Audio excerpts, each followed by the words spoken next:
Most people think the flood happened because humans were wicked, but ancient tradition says that was only half the story. The flood wasn't mainly about bad behavior. It was about bad biology, a corruption in the genetic code of humanity itself. Genesis mentions wickedness, but it never tells you why humans became so violent so fast.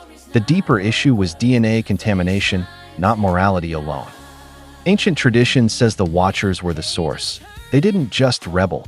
They mixed their non-human nature with humans, creating genetic corruption in the bloodline. This was the first major cross-species breeding event, a violation of creation's original design. Once the seed line was altered, the blueprint was compromised. Nephilim giants were not the main crime. They were the proof that the crime worked.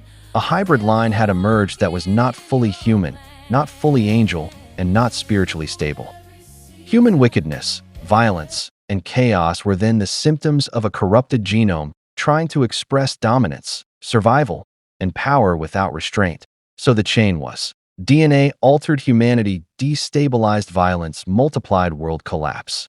The flood was a system purge, like wiping a drive infected by a virus that keeps replicating itself into every file.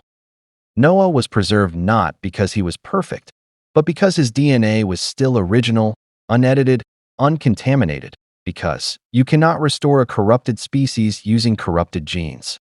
So the flood happened because the human genetic identity was failing. Morality was only the side effect.